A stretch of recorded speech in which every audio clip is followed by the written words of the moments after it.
নমস্কার, আমি সঙ্গমিত্রা। আমার এই সহজ রান্না চ্যানেলে আপনাদের সবাইকে স্বাগত।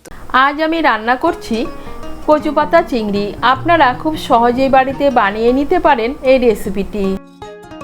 প্রথমে কড়াইতে জল বসিয়েছি, জলটা গরম হয়ে গিয়েছে। এর মধ্যে দিয়ে দিচ্ছি কেটে রাখা কচু পাতা। এখন এর মধ্যে দিয়ে দিচ্ছি সামান্য একটু লেবুর রস আর দিয়ে দিচ্ছি সামান্য একটু নুন। নুন আর লেবুর রস মিশিয়ে নিয়ে কচু পাতাগুলোকে ভাপিয়ে নেব। এই দেখুন কচু পাতাগুলোকে ভাপিয়ে নিয়েছি। এখন আমি কচু পাতাগুলোকে নামিয়ে নেব। নামিয়ে জলটাকে ভালো করে ঝরিয়ে নেব। এখন একটা মশলার পেস্ট বানিয়ে নেব। তার জন্য নিয়েছি মিক্সির ছোট জার।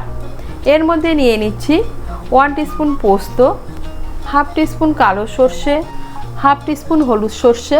আমি সর্ষের পরিমাণটা একটু কম নিচ্ছি, আপনারা চাইলে সর্ষের পরিমাণটা একটু বাড়িয়েও নিতে পারেন।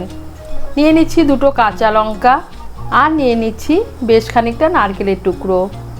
এখন এগুলো দিয়ে একটা মিহি পেস্ট বানিয়ে নেব।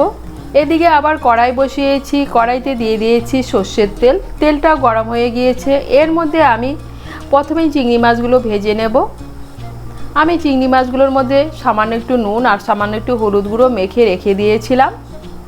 এখন এই তেলের মধ্যে চিংড়ি মাছগুলোকে হালকা করে ভেজে নেব। এই দেখুন চিংড়ি মাছগুলোকে হালকা করে ভেজে নিয়েছি। এখন আমি চিংড়ি মাছগুলোকে তুলে নিচ্ছি। চিংড়ি মাছ ভাজার পর কড়াইতে দিয়ে দিচ্ছি আর অল্প সর্ষের তেল। এর মধ্যে দিয়ে দিচ্ছি 1/4 টিস্পুন কালো জিরে আর একটা কাঁচা লঙ্কা। ফোড়নটা দিয়ে একটু নাড়াচাড়া করে নিয়ে এর মধ্যে দিয়ে দিচ্ছি আমি যে মশলার পেস্টটা বানিয়ে নিয়েছি সেই মশলার পেস্টটা মিশিয়ে নেব। মিশিয়ে নিয়েছি। এখন এর মধ্যে দিয়ে দিচ্ছি 1/4 টিস্পুন হলুদ গুঁড়ো আর দিয়ে দিচ্ছি স্বাদ মতো নুন।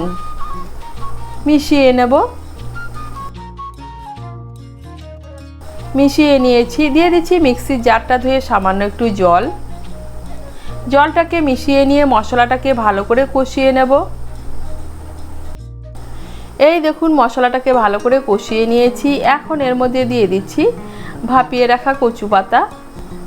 কচু পাতাটাকে ভালো করে মিশিয়ে নেব আর খন্তা দিয়ে ভালো করে একটু চটকে নেব। এই দেখুন কচু পাতাগুলোকে মশলার সঙ্গে ভালো করে চটকে মিশিয়ে নিয়েছি।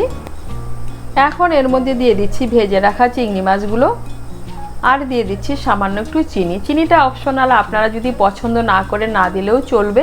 চিংড়ি মাছগুলোকে ভালো করে মিশিয়ে নেব। মিশিয়ে নিয়ে কচু পাতার জলটা পুরোপুরি শুকিয়ে যাওয়া পর্যন্ত রান্না করে নেব।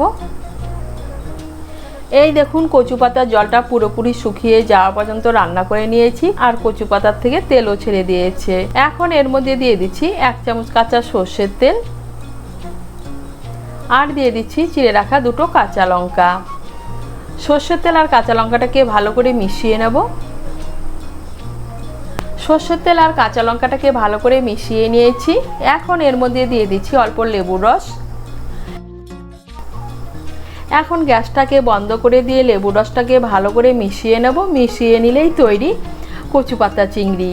আপনারা এভাবে কচু পাতা চিংড়ি বানিয়ে খেয়ে দেখবেন, গলাও ধরবে না আর গরম ভাতে খেতে কিন্তু অসাধারণ লাগে। আপনাদের যদি এই রেসিপিটি ভালো লাগে তাহলে লাইক এবং শেয়ার করবেন আর রেসিপিটি কেমন হয়েছে কমেন্ট করে জানাবেন। আরও নতুন নতুন রেসিপি পাওয়ার জন্য চ্যানেলটিকে সাবস্ক্রাইব করে পাশে থাকবেন। ধন্যবাদ।